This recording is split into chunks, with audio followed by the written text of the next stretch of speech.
Class थी उसमें हम लोगों ने सारे बेसिक्स आयनाइजेशन एनर्जी के कर लिए थे करके, ठीक है। अच्छा, तो अभी उसको हम लोग आगे कंटिन्यू करते हैं। तो बेसिकली हम लोगों को अभी करना क्या है, हम लोगों को कुछ एक्सेप्शंस वगैरह के साथ देखना है, कुछ रूल्स अपने क्रिएट करने हैं आयनाइजेशन एनर्जी को लेकर। तो देखो, सबसे पहले हम लोग काम करना शुरू करते हैं। नोट की हेडिंग डाल देना और पॉइंट नंबर 1 कंटिन्यू करते हैं। हम लोग एलिमेंट्स कंसिडर कर रहे हैं करके, कहाँ के, आपके सेकेंड पीरियड के, ठीक है। तो सेकेंड पीरियड के एलिमेंट्स को कंसिडर करो किस तरीके से काम चलता है। कौन कौन होते हैं आपके सेकेंड पीरियड में? लिथियम होता है, बेरिलियम होता है, उसके बाद बोरॉन आ जाता है, फिर कार्बन होता है, फिर नाइट्रोजन होता है, ऑक्सीजन होता है, फ्लोरीन होता है और नियॉन होता है। अब इसमें मैं इनका आउटर मोस्ट कॉन्फ़िगरेशन लिख रही हूँ। अगर तुम में से कोई ऐसा है जिसको कॉन्फ़िगरेशन मुंह ज़बानी याद नहीं है, तो कॉपी में हमने कॉन्फ़िगरेशन लिखा हुआ था, तो उसको टैली कर करके कर सकते हो। मैं सिर्फ आखिरी का कॉन्फ़िगरेशन लिख रही हूँ क्योंकि उतना ही काम का है, और धीरे धीरे तुम भी आदत डालो आखिरी वाला कॉन्फ़िगरेशन लिखने की करके, ठीक है। तो लिथियम का कितना हो जाएगा? 2s1 हो जाएगा। बेरिलियम का 2s2 हो जाएगा। बोरॉन में 2s2 तो नहीं, 3 तो नहीं हो पाएगा, 2s2 के बाद 2p1 आएगा। कार्बन में 2s2 2p2 आ जाएगा। नाइट्रोजन में 2s2 2p3 आ जाएगा। ऑक्सीजन में 2s2 2p4 आएगा। फ्लोरीन में 2s2 2p5 आएगा और नियॉन में 2s2 2p6 आएगा करके। ये इस तरीके से चलेगी गाड़ी, बराबर है। अच्छा, अब और क्या प्रवचन कॉन्फ़िगरेशन तो लिख लिए। अब अगर मैं रूल्स की बात करूं, तो हम लोगों को रटना नहीं है कि लेफ्ट टू राइट जाने पे आयनाइजेशन एनर्जी बढ़ेगी। तो तुम सभी महान लोगों ने कुछ इस तरीके का ऑर्डर रख दिया, ये वाली हरकत कर दी, ये नहीं करना। आयनाइजेशन एनर्जी में बस एक बात का ख्याल रखना करके, you have to give much importance to electronic configuration concept. क्योंकि अगर तुम इलेक्ट्रॉनिक कॉन्फ़िगरेशन वाले कंसेप्ट को इम्पोर्टेंस नहीं दोगे ना, तो उसमें वो चीज़ ऐसी हो जाएगी करके कि आपके आंसर्स ना फिर गलत आएंगे, ठीक है। अच्छा, अब देखो कैसे करते हैं हम लोग काम, ट्रिक मैं इसकी बताती हूँ करके। आप अपनी आंखों से उन लोगों को ढूंढो, उन एलिमेंट्स को ढूंढो जिनका इलेक्ट्रॉनिक कॉन्फ़िगरेशन या तो हाफ फिल्ड है या तो फुली फिल्ड है। तो पहले तो मैंने ढूंढ लिया करके बेरिलियम को, ये देखो ये बेरिलियम मेरे पास है करके, ये मेरा बेरिलियम है। ये देखो इसका कॉन्फ़िगरेशन 2s2। एस की कैपेसिटी कितनी होती है? 2 इलेक्ट्रॉन्स की होती है, तो इसका तो है भी फुली फिल्ड। अच्छा, लिथियम में कितना है? 2s1। कई लोगों को लगेगा देखो ये हाफ फिल्ड है, चलो ये हाफ फिल्ड भी है। अच्छा, और भी कहीं है क्या? हाँ, नाइट्रोजन है, देखो नाइट्रोजन भी हाफ फिल्ड है, और 2p6 ये नियॉन का, ये भी फुली फिल्ड है। तो मैं लिख देती हूँ करके, ये आप लोगों का हाफ फिल्ड है, ये आपका फुली फिल्ड है, और अगेन ये हाफ फिल्ड है, और ये आपका अगेन फुली फिल्ड है करके, ठीक है। तो ऐसे में क्या होता है, जब किसी का इलेक्ट्रॉनिक कॉन्फ़िगरेशन हाफ फिल्ड हो जाता है। अच्छा, उसके भी जाने से पहले एक और चीज़, तो उसका अगर किसी का इलेक्ट्रॉनिक कॉन्फ़िगरेशन हाफ फिल्ड या फुली फिल्ड होता है, तो जितनी आयनाइजेशन एनर्जी हम उसकी एक्सपेक्ट कर रहे हैं, उतनी आयनाइजेशन एनर्जी आपको उसकी देखने को नहीं मिलती, ठीक है। क्योंकि वो स्टेबल है यानी कि इसको आपको हटाना है, और अगर आपको उसको हटाना है तो आपको उसको क्या करनी पड़ेगी? ज़्यादा एनर्जी देनी पड़ेगी। और अगर आपको उसको ज़्यादा एनर्जी देनी पड़ेगी, तो ज़्यादा एनर्जी मतलब मोर आयनाइजेशन एनर्जी है। तो फिर तो अब जैसे, अब जब ये कंपैरिजन होता है कि अच्छा उसकी आयनाइजेशन एनर्जी एक्सपेक्टेड से ज़्यादा होगी, तो वो कंपैरिजन, एक बात याद रखना, हमेशा एडजेसेंट वालों के साथ होता है। किसके साथ होता है? हमेशा एडजेसेंट वालों के साथ होता है। किसके साथ होता है? हमेशा एडजेसेंट वालों के साथ। तो एडजेसेंट वालों के साथ जब मैं कंपेयर करने गई करके आयनाइजेशन एनर्जी को, कि सबसे कम किसकी होगी, फिर सबसे ज़्यादा किसकी होगी, ये वो, तो नियॉन का देखो, एक तो पहली वो इनर्ट गैस है, तो सबसे ज़्यादा आयनाइजेशन एनर्जी डेफिनेटली नियॉन की ही होनी चाहिए। सबसे लीस्ट किसकी होनी चाहिए? आपके लिथियम की होनी चाहिए, बराबर। क्यों लिथियम की होनी चाहिए? रीज़न बताओ। अरे रीज़न उसका सिंपली यही है करके कि आपका जो ये क्या नाम है इसका, ये जो है लिथियम, ये देखो ना, उसका साइज़ बड़ा होता है, बराबर, साइज़ बड़ा है। तुम बोलोगे नहीं मैडम उसमें तो हाफ फिल्ड कॉन्फ़िगरेशन है, तो उस हाफ फिल्ड वाले को मैं किसी से ज़्यादा बोल सकती हूँ, बट किससे ज़्यादा बोल सकती हूँ? उसके एडजेसेंट वाले से ज़्यादा बोल सकती हूँ, और उसके एडजेसेंट में बेरिलियम है, और बेरिलियम खुद फुली फिल्ड है, तो इनडायरेक्टली लिथियम कम ही हो गया, ठीक है, लिथियम की वैल्यू क्या हो जाएगी, कम हो जाएगी, वो उतना ज़्यादा उसकी आयनाइजेशन एनर्जी इंक्रीज नहीं देखने को मिलेगा। तो सबसे लीस्ट किसका होगा, आपके लिथियम का होगा करके। ठीक है, तो ये देखो लीस्ट हमने लिथियम का मार्क कर दिया। अब रही बात बीच की, अभी बीच वालों के साथ मुझे क्या करना है, बीच में जिनका कॉन्फ़िगरेशन हाफ फिल्ड है उनको ढूंढो। किसका कॉन्फ़िगरेशन हाफ फिल्ड है, नाइट्रोजन का कॉन्फ़िगरेशन हाफ फिल्ड है। तो जब किसी का कॉन्फ़िगरेशन हाफ फिल्ड होता है तो उन हाफ फिल्ड वालों का जो कॉन्फ़िगरेशन होता है वो उनकी आयनाइजेशन एनर्जी उनके एडजेसेंट वालों के कंपेयर में, एडजेसेंट यानी कि कौन हो गया यहाँ पे, ये कार्बन और ऑक्सीजन, उनके आजू बाजू वालों के कंपेयर में उसकी एनर्जी क्या हो जाती है करके ज़्यादा हो जाती है। यानी कि एक्सपेक्टेड हम लोगों का क्या था कि ऑक्सीजन की ज़्यादा होनी चाहिए और नाइट्रोजन की क्या होनी चाहिए, कम होनी चाहिए। यही हम लोग एक्सपेक्ट करते हैं, नहीं, बल्कि आगे चला जाएगा नाइट्रोजन एक स्टेप उससे। ठीक है, राइट साइड में वो उससे क्या हो जाएगा, एक स्टेप आगे चला जाएगा, पीरियड में वो उससे एक आगे जंप कर जाएगा। ठीक है, वो क्या हो जाएगा, आगे जंप कर जाएगा। याद रखना वो चीज़ क्या हो जाएगी करके, आगे जंप कर जाएगा। यानी कि ये यहाँ ना रहकर वो कहाँ आ जाएगा, ऑक्सीजन और फ्लोरीन के बीच में। और एक ही स्टेप उसको आगे जंप कराना है, ज़्यादा आगे नहीं जंप कराना है, क्योंकि उसके पास हाफ फिल्ड कॉन्फ़िगरेशन था। वैसे ही अगर किसी के पास फुली फिल्ड कॉन्फ़िगरेशन है तो उसको भी तुम एक स्टेप आगे जंप करा दो। जैसे बेरिलियम के पास एक है आपका क्या नाम है, फुली फिल्ड, तो बेरिलियम बोरॉन के आगे चला जाएगा, ये ऐसे, ये हाँ बोरॉन और कार्बन के बीच में आ जाएगा।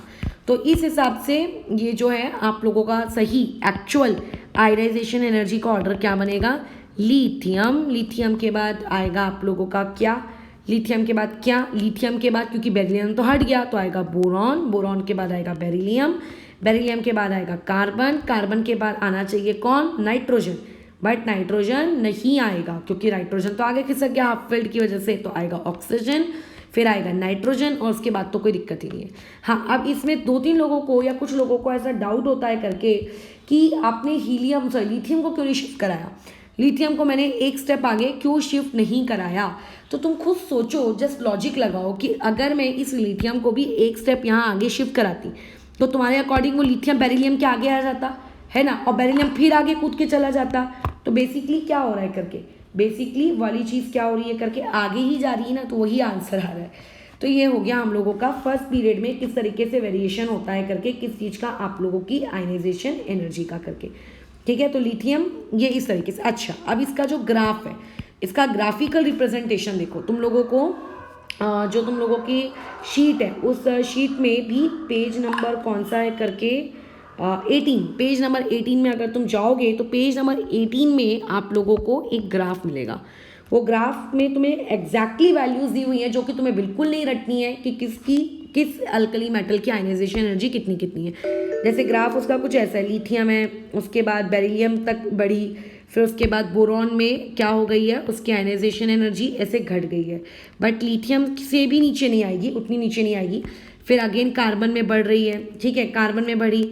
अच्छा, उसके बाद नाइट्रोजन में और इंक्रीज होती है, फिर ऑक्सीजन में और इंक्रीज नहीं होती है, ऑक्सीजन की घट जाती है। क्यों घट जाती है ऑक्सीजन की, क्योंकि नाइट्रोजन उसके कंपेयर में क्या होता है करके, उसके कंपेयर में बहुत एक्सेप्शनली ऊपर आ जाता है। क्यों आएगी, ऐसे नाइट्रोजन यहाँ कहीं आना चाहिए था बट ऊपर क्यों गया, क्योंकि उसका हाफ फिल्ड कॉन्फ़िगरेशन है।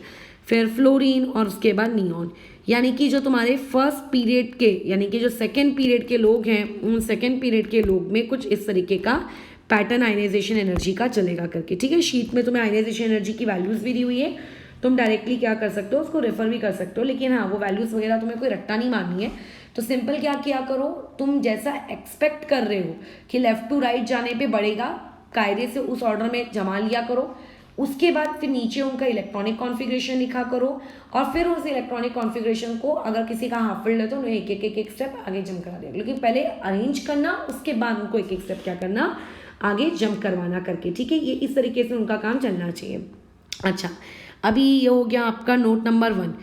अभी नोट नंबर 2 में आ जाते हैं। कौन है आप लोगों का, बेरिलियम है। ठीक है, कंपैरिजन करते चलना है क्योंकि हम लोगों को, लेट्स से आपके ग्रुप नंबर 2 की मैं अगर बात करूं तो ग्रुप नंबर 2 में आता है बेरिलियम, बेरिलियम के नीचे में मैग्नीशियम, और मैग्नीशियम के पास यहाँ पे कौन आ जाएगा आप लोगों का, कैल्शियम और स्ट्रॉन्शियम और बेरियम। अब मैं इसकी बात कर लेती हूँ ग्रुप नंबर 3 के साथ। तो अभी ग्रुप नंबर 3 में कौन आता है, अच्छा ग्रुप नंबर 3 में तुम बोलोगे बेरिलियम के बाजू में आएगा बोरॉन, मैग्नीशियम के बाजू में एल्यूमिनियम, कैल्शियम के बाजू में गैलियम, उसके बाद में इंडियम, और बेरियम के बाजू में आ जाएगा आपका कुछ TaTl, बराबर। अच्छा, अब इसमें मुझे ऑर्डर बताना है करके, क्या होगा ऑर्डर करके। तो देखो ये जो ऑर्डर है बड़ा ही इंटरेस्टिंग है कि बेरिलियम और बोरॉन में आपका बेरिलियम की आयनाइजेशन एनर्जी ज़्यादा होगी। क्यों होगी?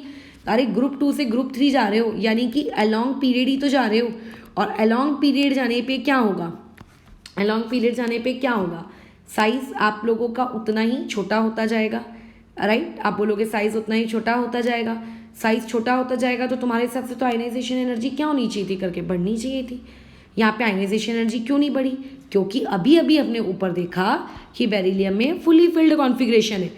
अभी बेरिलियम में अगर फुली फिल्ड कॉन्फ़िगरेशन है तो ये जो जितने के जितने ये सारे के सारे हैं, इन सभी सारे के सारों में फुली फिल्ड कॉन्फ़िगरेशन होगा ना, इन सभी के पास क्या होगा, फुली फिल्ड कॉन्फ़िगरेशन होगा एज कंपेयर टू उनके एडजेसेंट वालों में। तो हर बार या होना किसको चाहिए था, बोरॉन बड़ा होना चाहिए था। हमारी एक्सपेक्टेशन इसके रिवर्स थी, लेकिन रियलिटी में ये वाली चीज़ एग्जिस्ट की, ठीक है। लेकिन अब उसके बाद स्ट्रॉन्शियम में हम एक्सपेक्ट कर रहे थे करके कि ऐसा चले, बट ऐसा हुआ नहीं। स्ट्रॉन्शियम में ये जो ऑर्डर है, ये ऑर्डर हो गया ऐसा। ऐसा क्यों हो गया ये ऑर्डर स्ट्रॉन्शियम में? इसका रीज़न दो। ये तो मतलब ये रियलिटी है, लेफ्ट टू राइट जाने पर आयनाइजेशन एनर्जी क्या होगी, इंक्रीज होगी। ये तो क्या है, रियलिटी है, ये चीज़ तो रियलिटी है। तो आखिरी के दो में यहाँ पे उनकी रियलिटी फॉलो हो रही है, मतलब एक्सपेक्टेशन फॉलो हो रही है, ठीक है। लेकिन ऊपर के 3 में रियलिटी फॉलो नहीं हो रही। ऐसा क्यों?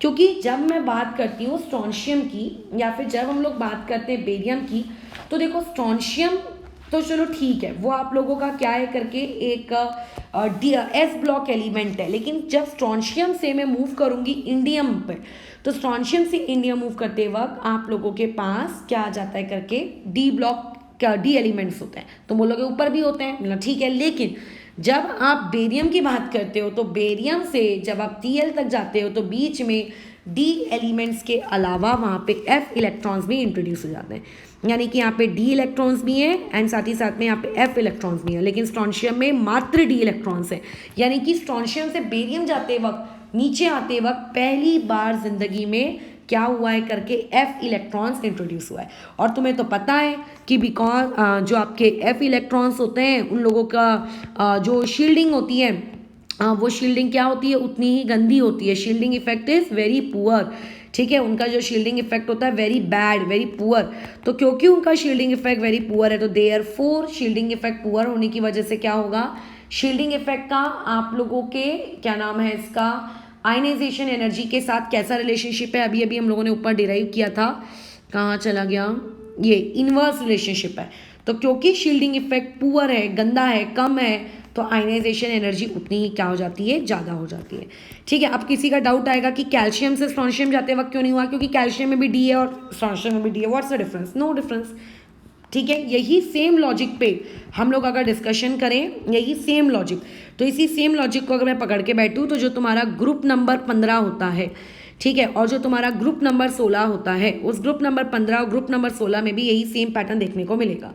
ग्रुप नंबर 15 में कौन आते हैं आप लोगों का, नाइट्रोजन आएगा, फॉस्फोरस आएगा, आर्सेनिक आएगा, एंटीमनी आएगा, बिस्मथ आएगा, ठीक है। ग्रुप नंबर 16 में नाइट्रोजन के बाजू में ऑक्सीजन, सल्फर, फिर यहाँ पे आ जाएगा सिलीनियम, टेलीनियम, पोलोनियम, ये आ गया।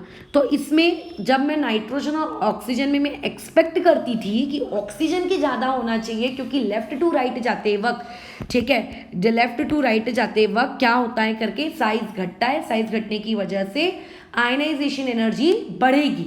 बट मुझे क्या पता था कि ग्रुप नंबर 15 में हाफ फिल्ड कॉन्फ़िगरेशन आ जाएगा। अभी अभी मैंने ऊपर लिख कर दिखाया था कि ग्रुप नंबर 15 यानी कि नाइट्रोजन में P3 कॉन्फ़िगरेशन होता है। P3 कॉन्फ़िगरेशन का मतलब एग्जैक्टली आधा, और जो ऑक्सीजन है उसमें P4 कॉन्फ़िगरेशन होता है, यानी कि वो हाफ फिल्ड नहीं है, ठीक है। तो P3 कॉन्फ़िगरेशन क्योंकि ज़्यादा स्टेबल होता है, इसीलिए एक्सपेक्टेड रिजल्ट हमें देखने को मिलते हैं, नाइट्रोजन की ज़्यादा एज कम्पेयर टू ऑक्सीजन, होनी चाहिए थी ऑक्सीजन की ज़्यादा।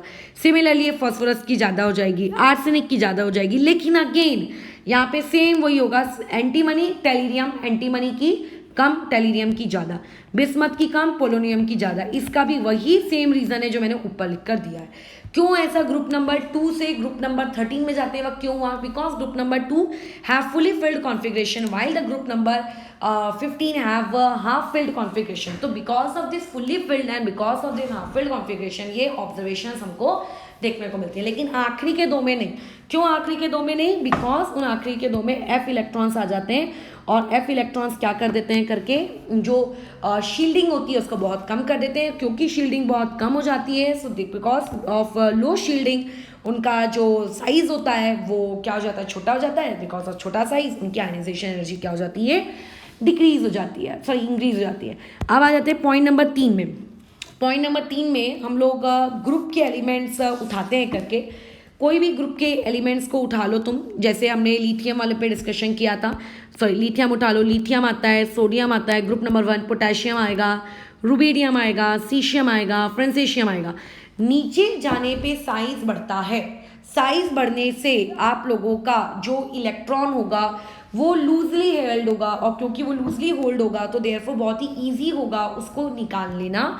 सो देयरफॉर लिथियम में सबसे ज़्यादा आयनाइजेशन एनर्जी, और ये हम लोग एक्सपेक्ट कर रहे थे, ये हम लोगों की एक्सपेक्टेशन थी कि ऐसा ऐसा ग्रुप नंबर 1 के एलिमेंट लोगों के साथ क्या होना चाहिए करके। ग्रुप नंबर 1 में जितने भी एलिमेंट्स हैं उन एलिमेंट्स के साथ आपको ऐसा ऐसा ऐसा ऐसा वेरिएशन देखने को मिलना चाहिए।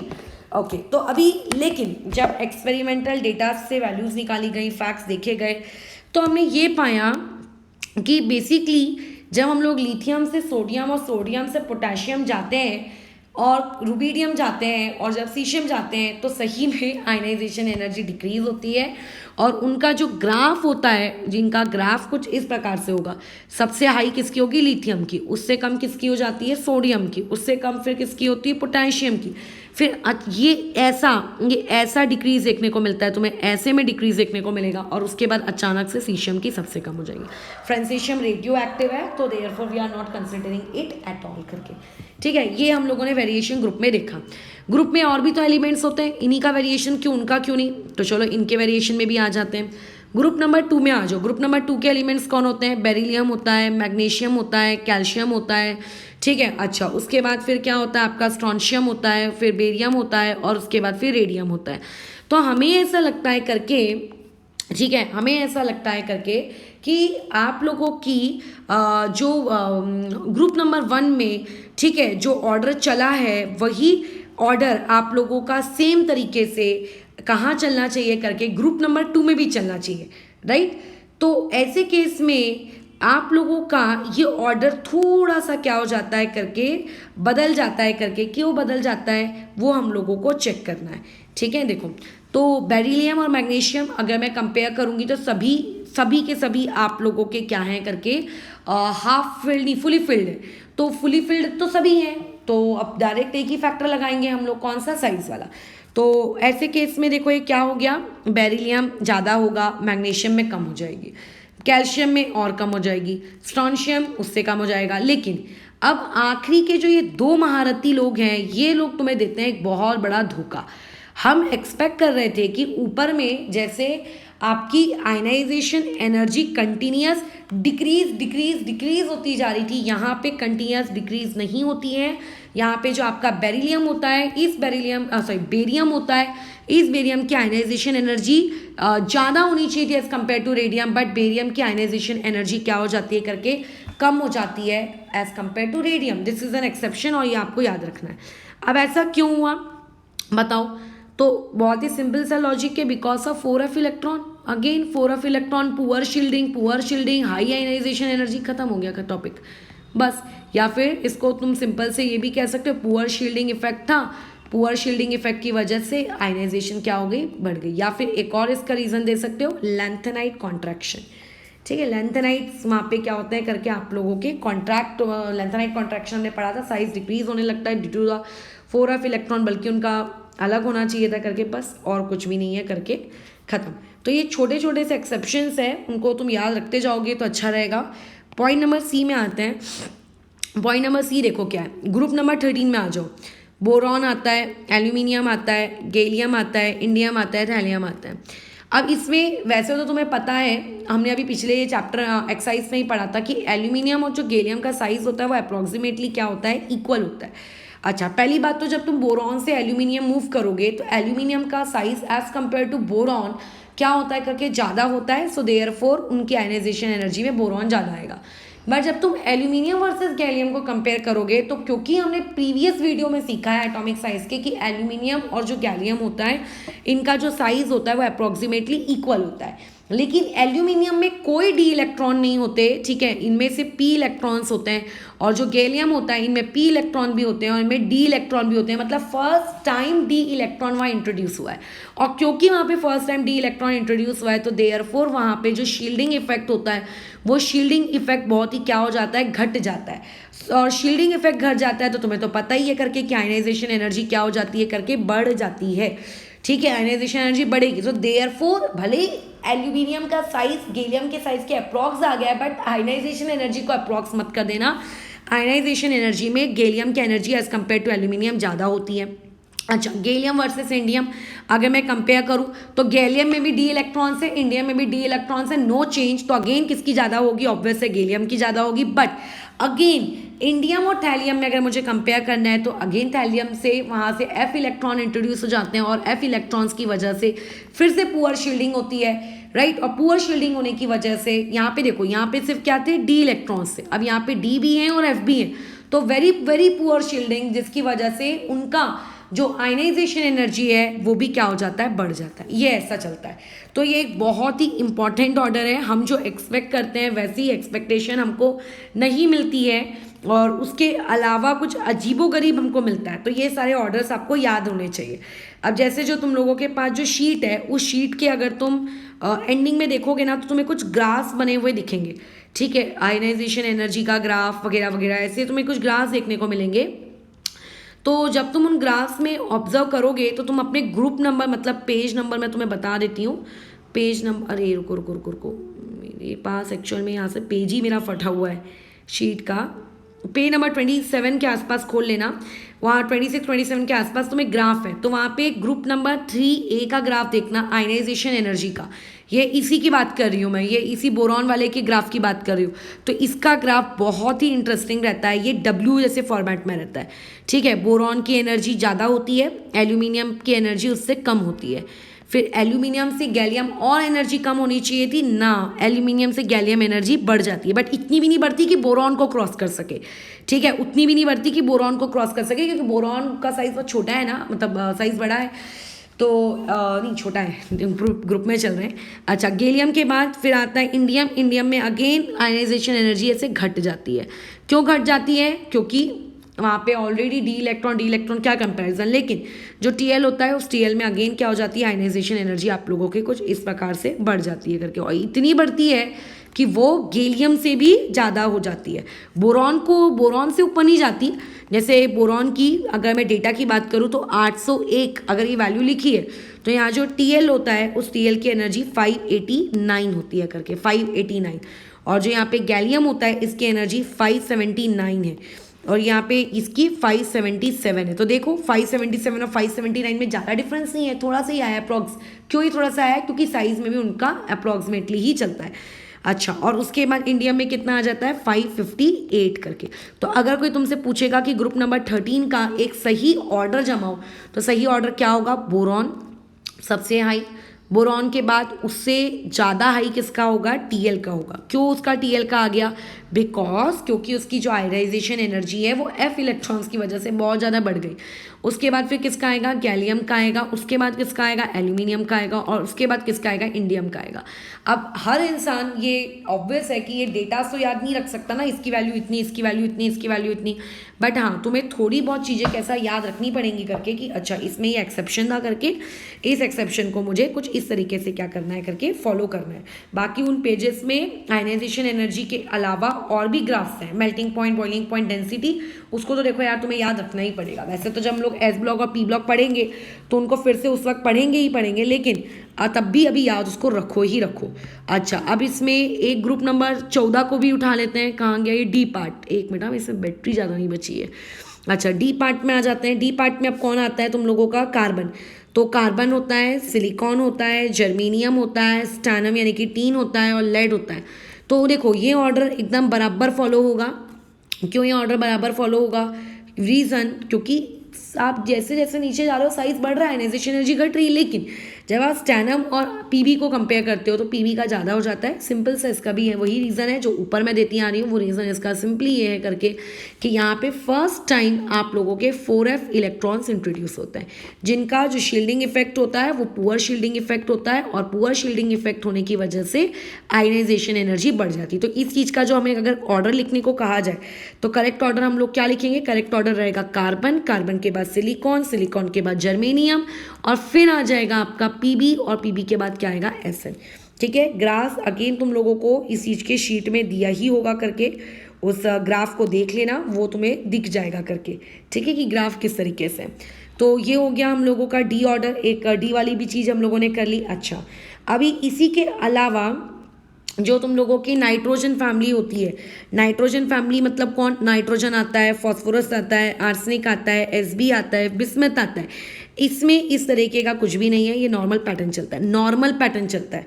इसका ग्राफ रट्टा मारने की कोई ज़रूरत नहीं है। क्यों रट्टा मारने की ज़रूरत नहीं? क्योंकि यहाँ पे नॉर्मल बिहेव हो रहा है, यही एक्सपेक्टेशन थी, और वो वहाँ पे वही एग्जैक्टली वो वैसा बिहेव करवा रहा है।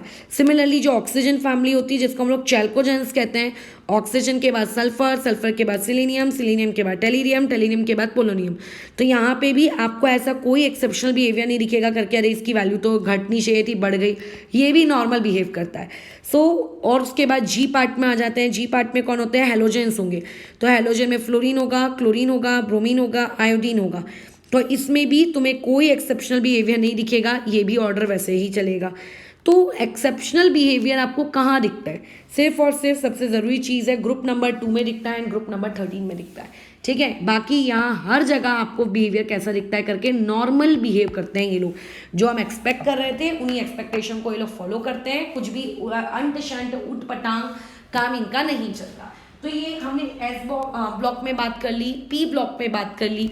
अब आते हैं डी ब्लॉक में। डी ब्लॉक में ज़्यादा डिटेल में हम नहीं पढ़ेंगे क्योंकि डी ब्लॉक का तो वैसे भी हमको चैप्टर ही पढ़ना है, तो अभी डिटेल में पढ़ के उसको मुझे क्या मिलेगा करके, राइट। तो इस चीज़ की जो डिटेल है, ये वाली डिटेल हम लोग कब देखेंगे करके, जब हम लोग डी ब्लॉक वाला चैप्टर पढ़ेंगे।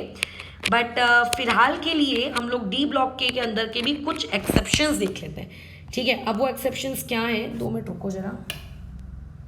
हाँ, अब देखो वो एक्सेप्शंस क्या हैं करके।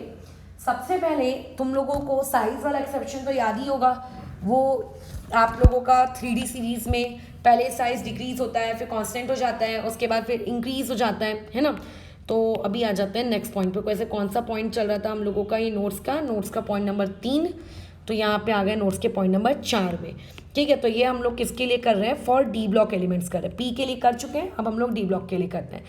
तो डी ब्लॉक एलिमेंट्स में हम लोगों को साइज वाली चीज़ पता है। साइज वाला जो ग्राफ बनता है डी ब्लॉक एलिमेंट्स का, वो साइज वाला जो ग्राफ है वो कुछ ऑलमोस्ट इस प्रकार से रहता है, ये ऐसा। तुम लोगों को ऑलरेडी ये चीज़ बताई हुई है प्रीवियस में, साइज वाला, ये साइज वाले ग्राफ का है। अब जो आयनाइजेशन एनर्जी होती है, इस आयनाइजेशन एनर्जी के बारे में हम लोग समझते हैं। तो रहेगा कैसा? पहले तो डी ब्लॉक के एलिमेंट्स लिख दो। स्कैंडियम रहेगा, टिटेनियम रहेगा, वेनेडियम रहेगा, उसके बाद क्रोमियम आएगा, मैंगनीज आएगा, आयरन आएगा, कोबाल्ट आएगा, निकिल आएगा, कॉपर आएगा, जिंक आएगा। अब इसमें हम ये एक्सपेक्ट करते हैं कि जब हम लोग लेफ्ट टू राइट जा रहे हैं तो लेफ्ट टू राइट जाने पर आपकी आयनाइजेशन एनर्जी बढ़ती बढ़ती बढ़ती बढ़ती रहनी चाहिए। ठीक है, जिसमें से मैं ये भी बता दूँ तुम लोगों को कि ये जो तुम्हारा मैंगनीज होता है, इस मैंगनीज के पास कॉन्फ़िगरेशन इसका क्या होता है? 4s2 और 3d5। ठीक है, और जो आपका क्रोमियम होता है इसके पास कॉन्फ़िगरेशन होता है 4s1 3d5, और जो जिंक होता है इसके पास कॉन्फ़िगरेशन होता है 4s2 3d10। मतलब इनमें 3 लोग ऐसे हैं जिनके पास तो पूरा का पूरा कंप्लीट फील्ड है, या फिर उनके पास हाफ फील्ड कॉन्फ़िगरेशन है। तो जिसका कंप्लीट है वो तो हाफ फील्ड से भी ज़्यादा होगा। तो ऑब्वियस है कि इन सब में सबसे ज़्यादा आयनाइजेशन एनर्जी किसकी होगी? जिंक की होगी, नो डाउट। बट अगर मैं कंपेयर करूँ स्कैंडियम वर्सेस टाइटेनियम, तो मुझे ऐसा लगेगा कि लेफ्ट टू राइट जा रही हो, टाइटेनियम की आयनाइजेशन एनर्जी ज़्यादा होनी चाहिए, होती भी है। अगर मैं कंपेयर करूँगी वेनेडियम वर्सेस क्रोमियम, तो मैं लेफ्ट टू राइट जा रही हूँ तो मेरी आयनाइजेशन एनर्जी ज़्यादा होनी चाहिए, जो कि होती भी है। और दूसरा रीज़न उसका हाफ फील्ड कॉन्फ़िगरेशन भी होता है। क्रोमियम से मैंगनीज जाते वक्त हम बोलेंगे कि हाँ एनर्जी ज़्यादा होनी चाहिए, होती भी है, क्योंकि क्रोमियम भी हाफ फील्ड है, मैंगनीज भी हाफ फील्ड है, लेकिन क्रोमियम का 4s हाफ फील्ड है और मैंगनीज का 4s फुल्ली फील्ड है, तो ऑब्वियसली मैंगनीज ही ज़्यादा होगा, इसलिए क्रोमियम को आप एक स्टेप आगे जंप नहीं करवा रहे हो। आयरन का कॉन्फ़िगरेशन 4s2 3d6 होता है, ठीक है। अच्छा, तो ये वाला हम लोग ना ऑर्डर एक्सपेक्ट करते हैं, लेकिन अब जो ना थोड़ी सी केमिस्ट्री यहाँ आके बिगड़ जाती है। Between titanium and vanadium configuration titanium का ज़्यादा हो जाता है, सॉरी आयनाइजेशन एनर्जी टिटेनियम की ज़्यादा हो जाती है। ये एक्सपेरिमेंटल डेटाबेस है जिसको हम लोग अभी रीजन के वाया सपोर्ट कर रहे हैं कि आखिर ऐसा क्यों हुआ, ठीक है। हम इस पे नहीं पढ़ रहे ऐसा नहीं होना चाहिए था, अब हो गया सो हो गया, एक्सपेरिमेंट्स की वैल्यूज तो गलत आएंगी नहीं ना। अब हमें सिर्फ जस्टिफिकेशन देना है कि आखिर ऐसा क्यों हुआ। सिमिलरली यहाँ पर भी ये आपको अजीबोगरीब बिहेवियर दिखता है। कोबाल्ट की एनर्जी ज़्यादा होनी चाहिए, तो चलो वो तो ज़्यादा होती है between iron and cobalt, but between cobalt and निकल आपका जो कोबाल्ट निकल में निकल की ज़्यादा होनी चाहिए, तो कोबाल्ट की ज़्यादा हो जाती है, ठीक है। और निकल और कॉपर में तो यूजुअल बिहेवियर ही शो होता है, कॉपर की ज़्यादा होती है, क्योंकि कॉपर में भी आपका हाफ फिल्ड कॉन्फ़िगरेशन होता है। सॉरी मैं भूल गई थी, 4s1 3d10 करके। तो यहाँ पे देखो ये दो एक्सेप्शनल बिहेवियर है, ये टिटेनियम और वेनेडियम और कोबाल्ट एंड निकल। तो यहाँ पे इसका ये जो एक्सेप्शनल बिहेवियर ये क्या है, इसका रीज़न क्या है? तो देखो इसका रीज़न अगर तुम याद नहीं भी रखोगे तो मेरे हिसाब से तो चलता है करके, बट फिर भी रीज़न बता तो दिया जाए। एक बार मैं चेक कर लूँ कहीं वो MCQ, हाँ रुको। तो देखो इसका रीज़न क्या है। रीज़न सिंपली ये है कि जब हम लोग एक इलेक्ट्रॉन, जब हम स्कैंडियम को स्कैंडियम प्लस में कन्वर्ट करते हैं, ठीक है, स्कैंडियम, अच्छा टाइटेनियम और विनाइडियम का चल रहा है, ठीक है। जब मेरे पास एक वेनेडियम है, वेनेडियम को अगर मैं वेनेडियम प्लस में कन्वर्ट करती हूँ तो वेनेडियम का कॉन्फ़िगरेशन क्या होता है? वेनेडियम का कॉन्फ़िगरेशन होता है 4s2 3d3 और एक इलेक्ट्रॉन निकाल दिया, तो एक्सपेक्टेड कॉन्फ़िगरेशन ऐसा होना चाहिए था 4s1 3d2। तुम्हें पता है इलेक्ट्रॉन जब डालते हैं तो डी में डालते हैं, बट निकालते हैं तो कहाँ से निकालते हैं हम लोग? एस से निकालते हैं। लेकिन जब हमने कॉन्फ़िगरेशन देखा तो रियलिटी में उसका ये कॉन्फ़िगरेशन है ही नहीं। कॉन्फ़िगरेशन ये होता है कि जो ये वेनेडियम का जो एक इलेक्ट्रॉन है 4s1 का, ये यहाँ जंप कर जाता है और इसके ऐसे जंप करने की वजह से ये 4s0 3d4 हो जाता है। अब तुम्हें से कई लोगों को लगेगा कि उसके जंप करने से कोई हाफ फिल्ड या फिर फुली फिल्ड कॉन्फ़िगरेशन तो अचीव हुआ ही नहीं, तो वो जंप क्यों किया? देखो क्यों जंप किया वो हम एक्सप्लेन करने की कोशिश करेंगे, लेकिन कर दिया उसने, तो इसमें तो बहस करनी ही नहीं है कि उसको नहीं करना चाहिए था, वो क्यों कर रहा है, वो क्यों कर रहा है, वो क्यों कर रहा है, कर चुका है वो, ठीक है, वो ऑलरेडी कर चुका है। वी विल जस्ट फाउंड या we will just give a suitable reason up to our 11th और 12th स्टैंडर्ड, जिसको हम उससे क्या कर सके, जस्टिफाई कर सके। तो तुम्हें जब मैंने इलेक्ट्रॉनिक कॉन्फ़िगरेशन पढ़ाया था तो याद करो, तुम्हें एक्सचेंजेस सिखाए थे कि हम लोग एक्सचेंज करते हैं। जब आपके पास D3 कॉन्फ़िगरेशन था तो D3 कॉन्फ़िगरेशन में आपके पास हर डब्बे में एक एक इलेक्ट्रॉन थे। तो ये जो पहला इलेक्ट्रॉन है ये यहाँ भी जा सकता था, यहाँ भी जा सकता था, इसके पास दो तरीके थे। जो आपका दूसरा इलेक्ट्रॉन था ये सिर्फ यहाँ जा सकता था, और एक्सचेंज करने के रूल्स भी पढ़ाए थे। तो when you have D3 configuration, only 3 exchanges are possible and for every exchange certain amount of energy is released। जब भी कोई एक्सचेंज होता है certain amount of energy क्या होती है, रिलीज होती है। लेकिन जब वहाँ पे वो D4 हो गया तो D4 में वो चीज़ कैसी हो गई करके, वहाँ पे आप लोगों के पास 5 डब्बे हैं और 5 डब्बों में वहाँ पे आपके पास कितने इलेक्ट्रॉन है? 4 इलेक्ट्रॉन है। तो जब पहला इलेक्ट्रॉन इधर पहले डब्बे में जा सकता है, इधर थर्ड डब्बे में जा सकता है, इधर जा सकता है, तो इसके पास नंबर ऑफ एक्सचेंजेस कितने हैं? 3। और उसके बाद जो सेकेंड इलेक्ट्रॉन है, सेकेंड इलेक्ट्रॉन इस डब्बे में जा सकता है, उसके बाद वो इधर जा सकता है, यानी नंबर ऑफ एक्सचेंजेस आर 2। और जो आपका आखिरी इलेक्ट्रॉन है ये सिर्फ आगे मूव कर सकता है, so number of exchanges are 1। So how many exchanges are possible? Total 6 exchanges are possible. तो जितनी बार 6 एक्सचेंज होंगे उतनी ज़्यादा वहाँ पे क्या होगी? एनर्जी रिलीज होगी। और जितनी ज़्यादा वहाँ पे एनर्जी रिलीज होगी, तुम समझो उसकी स्टेबिलिटी उतनी ही ज़्यादा होती जाएगी। अब ऐसा बाकियों ने क्यों नहीं किया? नहीं किया तो नहीं किया, बट जिन्होंने किया उनके लिए हम ये रीज़न सपोर्ट कर रहे हैं, ठीक है। क्योंकि जब आप क्रोमियम में आते हो तो चीज़ें कैसी होती हैं? D5 कॉन्फ़िगरेशन गेन कर लेती हैं। अगर वहाँ पे भी 4s जंप करता तो इलेक्ट्रॉन फिर पेयर होना शुरू हो जाते, और पेयर होने से नंबर ऑफ एक्सचेंजेस घटते हैं, ठीक है। मैंगनीज ऑलरेडी D5 कॉन्फ़िगरेशन का होता है, अगर वहां के भी 4s2 के 2 इलेक्ट्रॉन शिफ्ट हो जाते तो वहां पे भी नंबर ऑफ अनपेयर्ड इलेक्ट्रॉन्स घट जाते, यानी कि नंबर ऑफ एक्सचेंजेस कम हो जाते, ठीक है। आयरन D6 कॉन्फ़िगरेशन में तो पहले से ही एक पेयर्ड है, बचे 4, और अगर शिफ्ट हो जाएंगे तो क्या हो जाएगा? पेयरिंग शुरू हो जाएगी। पेयरिंग शुरू होने से एक्सचेंजेस तो वैसे भी नहीं हो सकते। सो पॉसिबिलिटी देयरफॉर करके बस इतनी है इतना बस इसको याद रखोगे और कुछ भी नहीं करके। अब आगे और एक्सेप्शंस करवाने तो हैं वैसे अभी, लेकिन मेरे इसमें बैटरी जैसा ज़्यादा बची नहीं है वाली चीज़। चलो एक एक्सेप्शन और करके फिर हम इसे ओवर करते हैं, और कल आयनाइजेशन एनर्जी का एक और थर्ड पार्ट हम लोग कल फिर से कंटिन्यू करेंगे, जिसमें उसके एप्लीकेशंस के बारे में बात करेंगे। अभी ये वाला जो पार्ट है ये हम लोग ऑलरेडी साइज में पढ़ चुके हैं। हम लोग 3D सीरीज देखते हैं, उसमें सिर्फ डी इलेक्ट्रॉन्स होते हैं। हम लोग 4D सीरीज देखते हैं, उसमें डी इलेक्ट्रॉन्स होते हैं। बट जब हम लोग 5D सीरीज 6D सीरीज की बात करते हैं तो वहाँ पे एफ इलेक्ट्रॉन्स इंट्रोड्यूस हो जाते हैं। So when I am talking about 3D, when I am talking about 4D, when I am talking about 5D, तो जब आप 3D से 4D आते हो तो 3D से 4D आने पर जो आपका साइज होता है वो साइज क्या होता है, इंक्रीज होता है, जिसकी वजह से आयनाइजेशन एनर्जी क्या होगी, डिक्रीज होगी।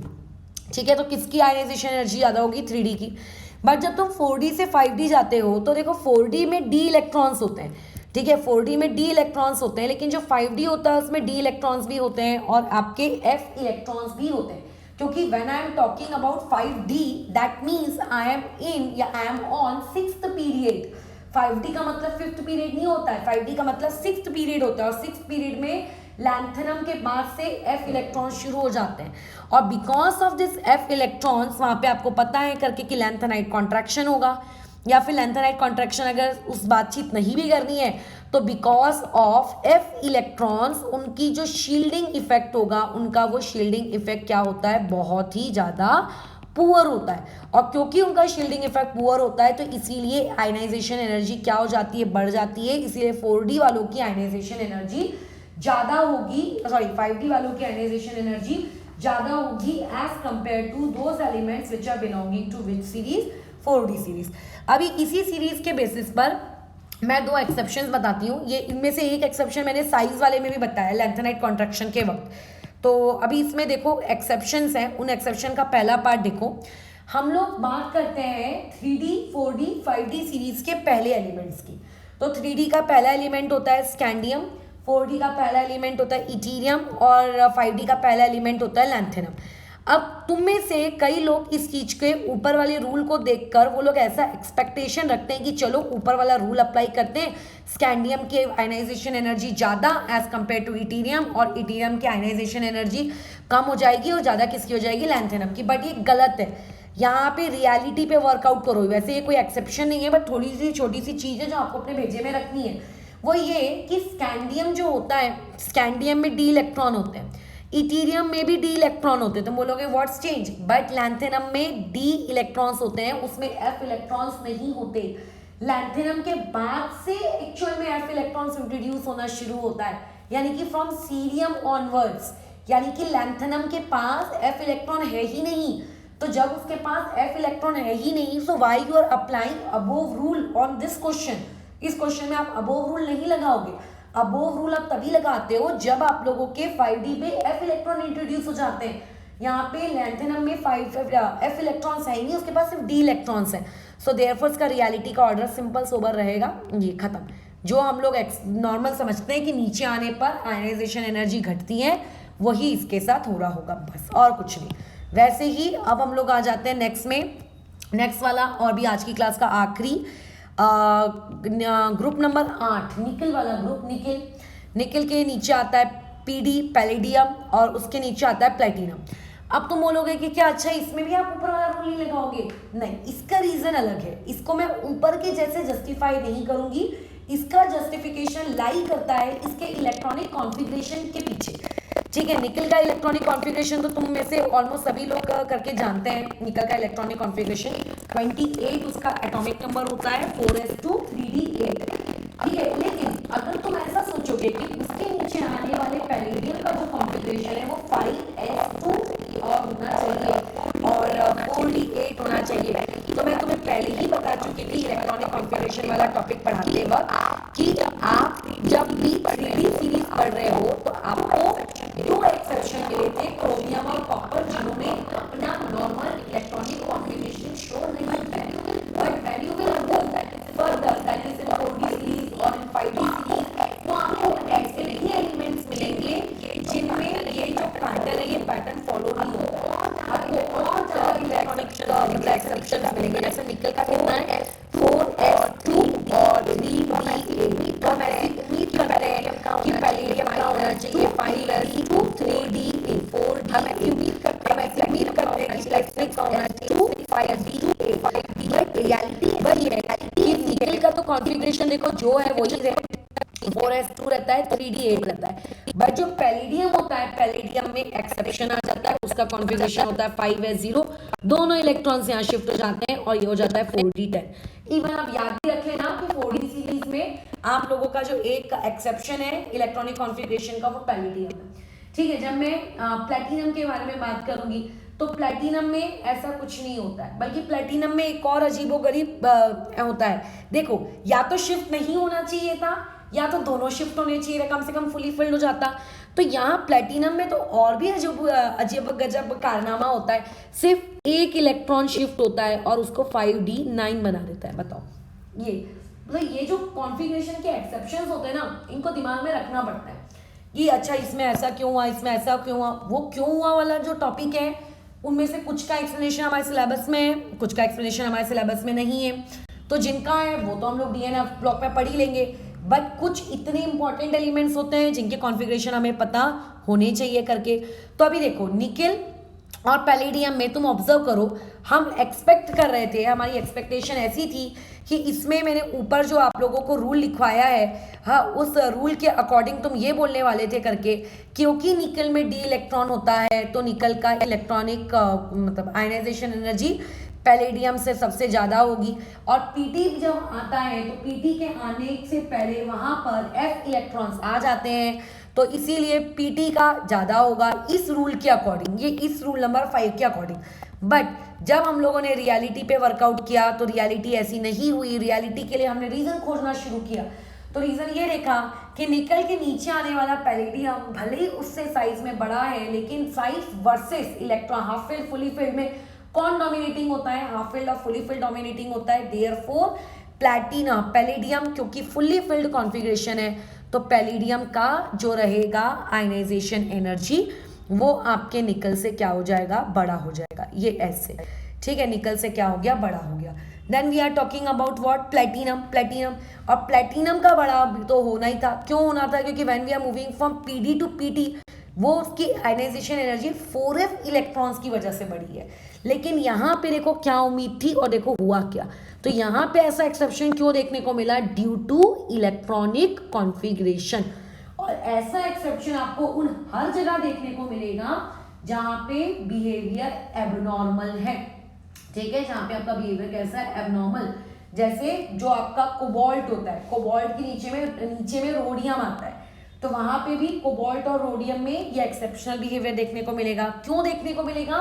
क्योंकि कोबाल्ट के पास तो कोई फुली फिल्ड कॉन्फ़िगरेशन होता ही नहीं है, बट रोडियम के पास हो जाता है। तो जब तुम डीएनएफ ब्लॉक एलिमेंट्स का एक अलग से चैप्टर पढ़ोगे, जब तुम उनके कॉन्फ़िगरेशन को एकदम अपने दिमाग में ठूसोगे कि अच्छा ये एक्सेप्शन कॉन्फ़िगरेशन, ये एक्सेप्शनल कॉन्फ़िगरेशन, तो जहां तुम्हें पता चलेगा कि कोबाल्ट से रोडियम जाने पे भी एक्सेप्शनल कॉन्फ़िगरेशन है, तो वहां पे आप सिंपल ऐसे गधे या बैल के समान एक्ट नहीं करोगे कि अच्छा नीचे जा रहे आयनाइजेशन एनर्जी घटा दो। आप देखोगे कि अच्छा स्टेबल कॉन्फ़िगरेशन, तो उल्टा कर दो, जो ज्यादा स्टेबल उसकी आयनाइजेशन एनर्जी उतनी ही ज्यादा करके, ठीक है। इस तरीके से तुम क्या करोगे, वहां पे बिहेव करोगे। तो यहाँ पर हम लोग अभी आयनाइजेशन एनर्जी वाले टॉपिक को रोकते हैं। कल इसके आगे फिर से आयनाइजेशन एनर्जी कंटिन्यू करेंगे। कल आयनाइजेशन एनर्जी का जो टॉपिक रहेगा बहुत ही शॉर्ट सा रहेगा और आयनाइजेशन एनर्जी के कुछ क्वेश्चंस करेंगे, ठीक है। और उसके अलावा फिर देखते हैं कल इलेक्ट्रॉन अगर एफिनिटी स्टार्ट करनी होगी तो कल उसको भी स्टार्ट कर लेंगे। बट आज के लिए जितने प्रवचन तुमने आज सुने हैं, मैंने कोई क्वेश्चंस नहीं करवाए, क्वेश्चंस मैं कल करवाऊंगी। बट आज जितने प्रवचन तुम सुने हो उन प्रवचन के बेसिस पर ये कुछ क्वेश्चंस नीचे शेयर किए जा रहे हैं, इन क्वेश्चंस को अटेम्प्ट करके रेडी रखना, ठीक है। 20 कितने क्वेश्चंस हैं, 1 से लेकर 22 तक के क्वेश्चंस हैं प्योरली आयनाइजेशन एनर्जी वाले टॉपिक पर। कल जब क्लास स्टार्ट होगी तो मैं इसके आंसर्स पहले डिक्लेयर करूंगी और उसके बाद जब हम लोग तो मुझे मैसेज करोगे कि इसका आंसर अगर मैच नहीं हुआ है तो, या फिर अगर कोई बना ही नहीं है तो फिर हम उसके फर्दर क्लास में डिस्कशन करेंगे। तो आज हम लोगों ने कौन से वाले एमसीक्यू डिस्कस किए, जो मैंने प्रीवियस क्लास में फ्राइडे या थर्सडे की क्लास में जो होमवर्क दिए थे उसके। तो अगर उनमें से किसी का आंसर तुम्हारे आंसर के साथ मैच नहीं कर रहा है तो मुझे बताना। हो सकता है कि गलती मुझसे भी हुई हो, मे बी, ठीक है, क्योंकि मैं कोई कंप्यूटराइज तो बैठी नहीं हूँ करके कि मुझसे नहीं आंसर निकालने में गलती कैसे हो सकती है। मे बी मैंने कुछ गलत मार्क कर दिया और तुमने सही किया, बट उसको फिर नोटिस में लेकर आना करके कि अच्छा देखो करके यहाँ पे मेरे को डाउट आ रहा है करके। तो फिर जब कल क्लास स्टार्ट होगी तो पहले अपन उसको डिस्कशन कर लेंगे, ठीक है। तो फिर अभी ओवर करते हैं इस चीज़ को।